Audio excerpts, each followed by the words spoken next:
Story, entitled Karen Thought My EV Charger Was Public Property. My trap proved her wrong. The first time it happened, I thought it was a mistake. I came home late one night, tired from work, only to find my electric vehicle charger unplugged from my car.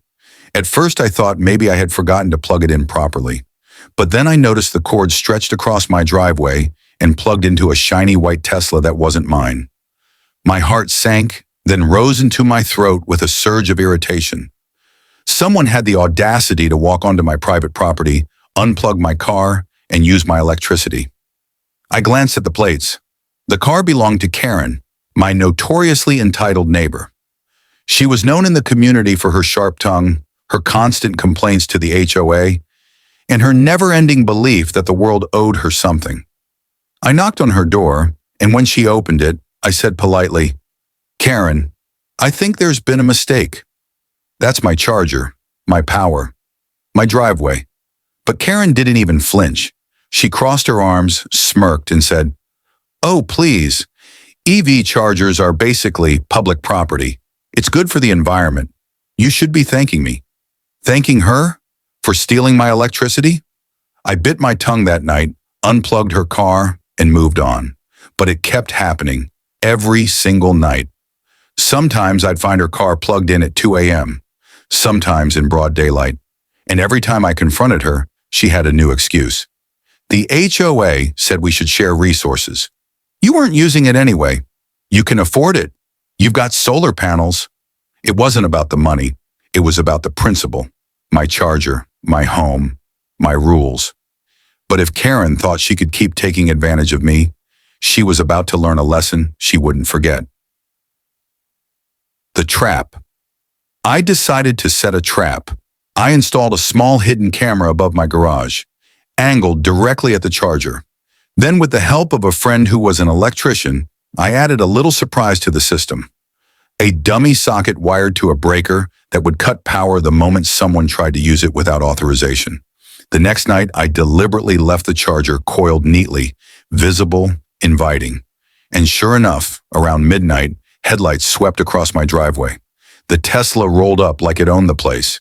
Karen stepped out, phone in hand, muttering something about free power. She plugged in the cord and strutted away with that same smugness. But within seconds, click, the breaker tripped. The charger went dead. And her car, stuck. Completely stuck. She returned an hour later, furious, yanking at the cord, checking her phone, stomping her feet. That's when I stepped outside, calm as ever. "Problem?" I asked, holding up my phone, which showed the live camera feed recording her little theft attempt. "You sabotaged me," she screamed. "This is theft. This is harassment. You'll regret this." "Karen," I said evenly, "theft is when you use something that isn't yours. This footage, it goes straight to the police and the HOA, since you love them so much." Her face turned pale. For the first time, she didn't have a comeback. Escalation. The very next day, Karen stormed into the HOA office demanding I be fined for hoarding electricity. She insisted chargers should be considered community property. The HOA president, who, frankly, was tired of her antics, called me in to explain. I walked in with a calm smile, set my phone on the table, and pressed play. The video clearly showed Karen sneaking onto my property, plugging in her car, and cursing at me when I caught her. The room went silent. Even the HOA president rubbed his temples. "Karen," he said, exasperated, "not only is this trespassing, but you're stealing utilities." "That's a criminal offense," she tried to argue, but her words fell flat. Everyone in that room knew the truth. The HOA issued her a warning. But I didn't stop there. I filed a police report. It turned out this wasn't her first stunt. She had been caught in other neighborhoods taking things she thought she deserved. Justice. A week later, I got the sweetest knock on my door. A police officer stood there, smiling faintly. "Sir," he said, "just letting you know your report went through. She's been cited for trespassing and petty theft. She won't be bothering you again." I looked over his shoulder just in time to see Karen's Tesla being towed from her driveway, her screaming echoing down the block. The neighbors gathered around, some whispering, others chuckling. For once, the woman who had made everyone's lives miserable was facing the consequences of her entitlement.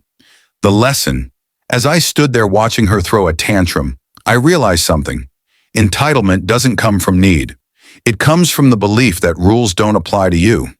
Karen thought she could bully and manipulate everyone into giving her what she wanted. But when you stand firm, when you set boundaries and defend them, entitlement crumbles under the weight of accountability.